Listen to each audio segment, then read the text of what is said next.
Sir मेरा आपसे एक क्वेश्चन है कि जैसे आजकल यूथ मेजोरिटी यूथ पे जॉब्स नहीं है, जॉब्स वगैरह इतनी अवेलेबिलिटी नहीं है जॉब्स की। वो पढ़ते बहुत है लेकिन उन्हें वो जॉब्स वगैरह नहीं मिलती। जैसे कर्नाटका में मेजोरिटी ऑफ द यूथ ने कांग्रेस के फेवर में वोट किया तो वहाँ पर बीजेपी की गवर्नमेंट नहीं आ पाई। तो मैं आपसे पूछना चाहता हूँ कि आपको इसके बारे में आप क्या सोचते हो कि जॉब्स लेस क्यों है इतनी? अनएम्प्लॉयमेंट मुद्दा बनता है कि नहीं? नहीं, पहले तो आप एक तथ्य जान लीजिए। कर्नाटक देश का तीसरा सबसे बड़ा प्रति व्यक्ति आय वाला राज्य है। यानी अगर आप ये सवाल पूछ रहे हैं तो आपको पता होना चाहिए कि जो भारतीय जनता पार्टी की सरकार थी उस सरकार के दौरान वहां सबसे ज्यादा प्रति व्यक्ति आय रही।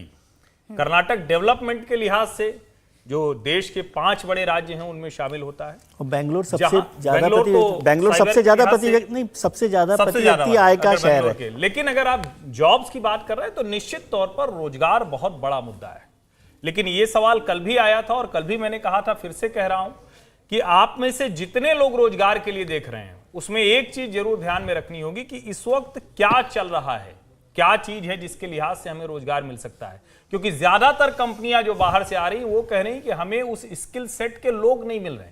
दोनों चीज है, एक तरफ रोजगार नहीं है, दूसरा जो कंपनियां जो चाहती है उनको उतने कुशल लोग नहीं मिलते हैं, जो वर्कर हैं स्किल सेट वाले लोग नहीं मिलते हैं। लेकिन फिर भी अगर आपको लगता है तो अगली बार धर्म जाति के मुद्दे पर वोट मत कीजिएगा, रोजगार पर वोट कीजिएगा। पीछे से भी सवाल आ रहे थे, एक सेकंड पीछे पहले पहुंचा दूं, पीछे दे दीजिए प्लीज।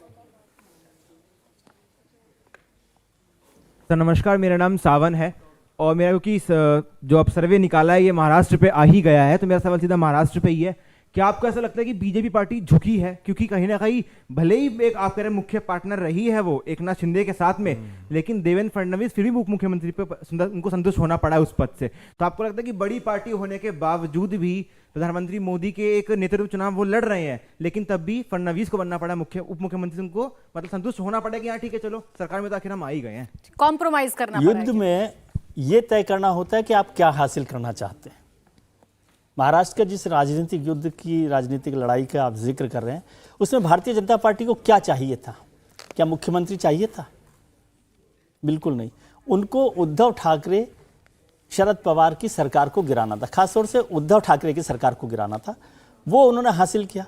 अब उद्धव ठाकरे की सरकार को गिराने के लिए जो किया जा सकता है वो उन्होंने किया है। तो इसलिए इसको ये कहना कि वो झुक गए थे देवेंद्र फडणवीस के लिए, उन्होंने एकनाथ शिंदे को इसीलिए बनाया ना क्योंकि एकनाथ शिंदे तो उप मुख्यमंत्री तो उद्धव ठाकरे के साथ भी बन सकते थे, वहां पर भी चाहते यदि वो दबाव बनाते तो वहां बन सकते थे, लेकिन उनको मुख्यमंत्री बनना था और उनकी इस चाहत को ही भारतीय जनता पार्टी ने भांप लिया और वो उनके उस मकसद को पूरा कर रही है जो वो चाहते थे कि उद्धव ठाकरे सरकार गिर जाए।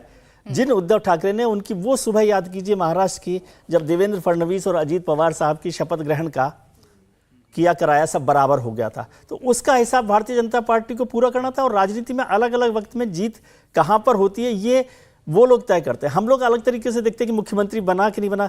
उसका फायदा ये हुआ कि आज तो शिवसेना भी नहीं बची और जो एनसीपी है वो भी नहीं बची है। मैं इसका जवाब दे दूं। बहुत छोटा सा जवाब, फिर मुझे ब्रेक मैं इसका जवाब दूं। देखिए, महाराष्ट्र में जब आप जातीय चीजें देखेंगे तो जो देवेंद्र फडणवीस जिस जाति से आते हैं उनकी आबादी सिर्फ 2-3% है।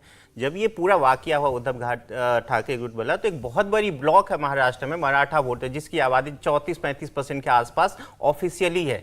तो उसको नाराज नहीं करना है क्योंकि 2-3% वाले उस तरह से रिएक्ट नहीं करेंगे, इसलिए उनको एकनाथ शिंदे को लाना मजबूरी था। दूसरी तरफ शरद पवार और ये उद्धव ठाकरे इन सभी की जो राजनीति है वो मराठा वोटर के इर्द गिर्द घूमती है और वो एक सर्टेन ब्लॉक में सीमित है, लेकिन उस सर्टेन ब्लॉक में बीजेपी को अपना इनरोड बनाना है, इसलिए उनको एकनाथ शिंदे को आगे करना था। इंडिया टीवी हर वक्त हर जगह डाउनलोड करने के लिए सर्च करें India TV news Google play store या ऐप स्टोर पर।